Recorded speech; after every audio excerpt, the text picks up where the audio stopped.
கிழிசல் அதிகம்னா இங்கே சாதி என்றும் சமயம் என்றும் இனம் என்றும் குலம் என்றும் கோத்திரம் என்றும் 1000 கிழிசல்கள். ஊசிலுக்க வந்த வெள்ளையர்கள் உண்டாக்கிய கிழிசல்களால் கந்தராய் கிடந்த இந்திய சேலையை மாற்றி மூவண்ண முகூர்த்த சேலையை பாட்டுத்தறியில் போட்டு தந்த பாவலன் சுப்பிரமணிய பாரதி. கனகலிங்கம் என்கிற ஒரு ஆதிதிராவிட தோழன் செருப்பு தைப்பதற்காக தன் பூணூலை கழற்றியவன் பாரதி. ஆதிதிராவிட தோழன் கனகலிங்கத்தின் செருப்பு தைப்பதற்காக புனித சரடு என்று பேசக்கூடிய பூணூலை கழற்றி தந்த ஒப்பற்ற கவிஞரை பற்றி எத்தனையோ கவிஞர்கள் பாடியிருக்கிறார். ஆனால் நம்முடைய கவி பேரரசு சொன்னார், பாரதி வாழ்ந்தது 39 ஆண்டுகள் தான். 39 ஆண்டுகளிலே அவன் மூச்சுக்கு பாரதி முற்றுப்புள்ளி வைத்ததற்கு காரணம் என்ன? செக்குமாடு சுற்றுவதை போல எல்லோரும் போன தடத்தில் இந்த கால்கள் போனதில்லை. தன்னுடைய பாத பதிவுகளாலேயே ஒரு பாட்டு பாதையை உருவாக்கிய கவி பேரரசு பாடுகிறார்கள். 39 வயதில் பாரதி மூச்சுக்கு முற்றுப்புள்ளி விழுந்த அந்த நேரத்தை குறிப்பிட்டு பாடுகிறார்கள். 40 வயதானால் என்ன நிகழும் என்பதை சிந்தித்து பார்த்து, வாழும் காலமெல்லாம் வெள்ளை ஏகாதிபத்தியத்தை எதிர்த்த பாரதி தான் வாழும் காலமெல்லாம் அடிமைப்படுத்தி ஆண்ட வெள்ளை ஏகாதிபத்தியத்தை எதிர்த்து தன் வாழ்க்கையே அப்படி அமைத்துக் கொண்ட மகாகவி சுப்பிரமணிய பாரதி 40 வயதுக்கு முன்பே அவருடைய வாழ்க்கை முடிவடைந்து விட்டது. எவ்வளவு கூர்மையான சிந்தனை பாருங்க. 39 ஆண்டுகளுக்கு மேலே அவர் வாழவில்லை. 40 ஆண்டுகள் கூட வாழ்ந்திருக்கலாம். என்றாலும் 39 ஆண்டுகளில் அவர் கவிதைக்கு வாழ்வுக்கு ஒரு முற்றுப்புள்ளி விழுந்தது ஏன் என்ற கேள்வியை எழுப்புகிறார். எழுப்பிவிட்டு சொன்னார், 40 வயதானால் தன் தலைக்கு மேலே நரை தோன்றிவிடும். தன் தலைக்கு மேல் ஒரு வெள்ளை ஏகாதிபத்தியம் வருவதற்கு முன்பே தன் மூச்சுக்கு முற்றுப்புள்ளி வைத்தவன் என்று பாடுகிறார். அது அவருக்கு நினைவிருக்குமோ இல்லையோ, எத்தனை ஆண்டுகளுக்கு பிறகும் பசுமையாக இருக்கிறது. சிந்தனை பந்தய களத்தில் எந்த களத்தில் நிறுத்தினாலும் முந்தி வரக்கூடிய முதல் புலி நம்முடைய கவி பேரரசு. நீங்க எந்த வகையில இருந்தாலும் கூட இருக்கிறது. இதே அரங்கிலே ஒருமுறை குறிப்பிட்டது எனக்கு நினைவுக்கு வருகிறது. அன்பிற்குரியவர்களே, வேறொன்றும் இல்லை, ஒரு பாட்டு நீங்க கேட்டு வியந்த பாட்டு. எத்தனை பாட்டு இருக்கிறது என்றாலும் கேட்டு வியந்த பாட்டு, நம் மனதை ஈரப்படுத்திய பாட்டு. விழியில் விழுந்து இதயம் நுழைந்து உயிரில் கலந்த உறவே. உறவு நீங்கள் தானே. அது அவளது மென்மையான காதலை விழியில் விழுந்துன்னு ஆரம்பிக்கிறார். பார்வையில தானே பல பேர் விழுந்து விடுறாங்க. Everybody falls in love, not rises in love. எல்லோரும் காதலில் விழுகிறார்களே தவிர எழுந்தவர்கள் எத்தனை பேர் என்பதை பார்க்க. விழியில் விழுந்து இதயம் நுழைந்து உயிரில் கலந்த உறவு.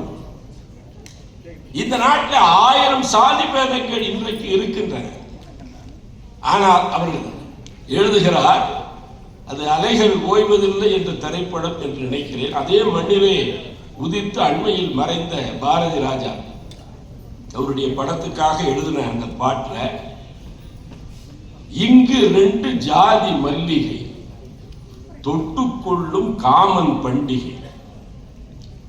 ஏன்னா அந்த படத்தினுடைய முழு படத்தினுடைய பிழிவு 2 வரிகளில் சொல்ல முடியும் என சொன்னால் திருவள்ளுவரின் பேரன் அதற்கும் சுருக்கமாக சொல்லக்கூடியவராக.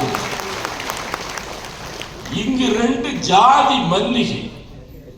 ஏண்டா பூவுல கூட ஜாதியா இல்லையா? பூவுல கூட ஜாதியா? எண்ணி பாருங்கள், சிந்தித்து பாருங்கள். பூக்களில் வண்ணம் வேறு, வாசம் வேறு, வடிவம் வேறு. எவ்வளவு வேறுபாடு பாருங்க. பூக்களில் வண்ணங்கள் வேறு, வாசங்கள் வேறு, வடிவங்கள் வேறு. ஆனால் இத்தனை வேறுபாடுகளோடு பூக்கள் இருந்தாலும் கூட பூவின் தேனின் இனிமை ஒன்று. வேறு மதம், வேறு இனம் என்று இவ்வளவு வேறுபாடு இருந்தாலும் பூக்களில் வண்ணங்கள் வேறு, வாசங்கள் வேறு, வடிவங்கள் வேறு இருந்தாலும் அந்த இனிமை ஒன்று. அது மனிதன் என்ற அந்த புதுமையை சுட்டுவதாக.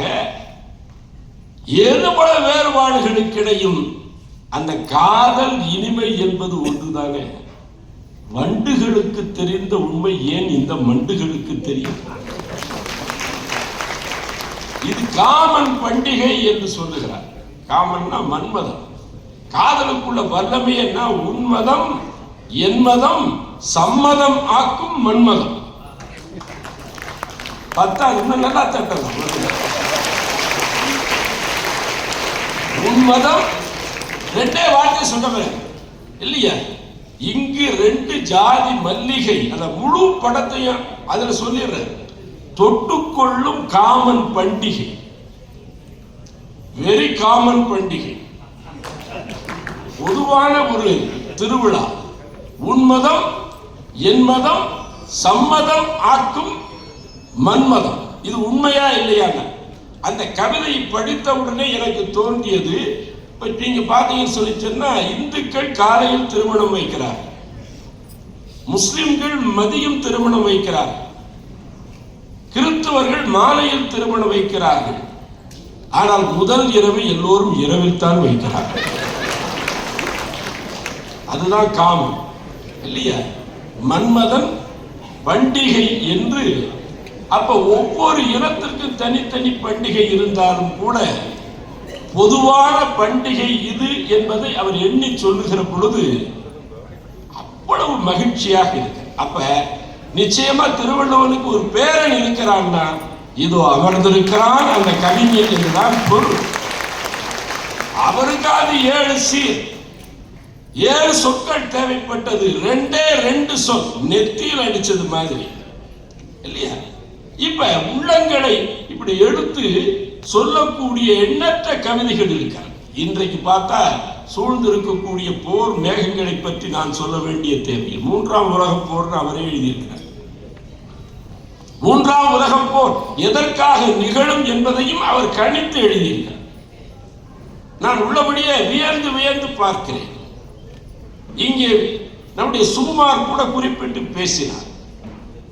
நினைத்து பாருங்கள், இன்றைக்கு அமைதியாக இந்த உலகம் ஏதோ ஒரு முறையிலே போர் நடக்கிறது என்று சொன்னால் பாதிப்பு மனிதவர்மம் அனைத்தையும் பற்றி கொள்கிறது. எனக்கு ஒரு ஆசிரியர், அன்பிற்குரியவர்களே, கணேசன் பேர். அவர் வேதியியல் ஆசிரியர், ஆனால் சிறந்த கவிஞர். நம்ம கவிஞர் கவிதையில பார்த்தா நிறைய அறிவியல் செய்திகள் இருக்கும் இல்லையா?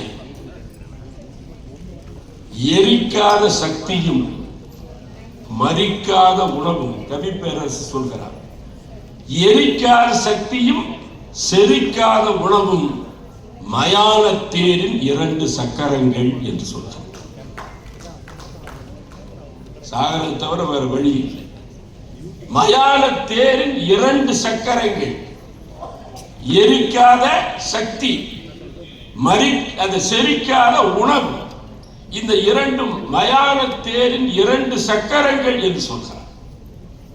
அப்படியே அவ்வளவு மகிழ்ச்சியாக இருக்கிறது. அவர் சாவை பற்றி பாடினாலும் இனிப்பாக இருக்கிறது. சாவையும் இனிக்க வைக்கக்கூடிய சரித்திரம் படைத்த கவிஞன் தான் இன்றைக்கு கவி பேரரசு என்று அமர்ந்திருக்கிறார். சாகுந்தலம் படித்தேன்.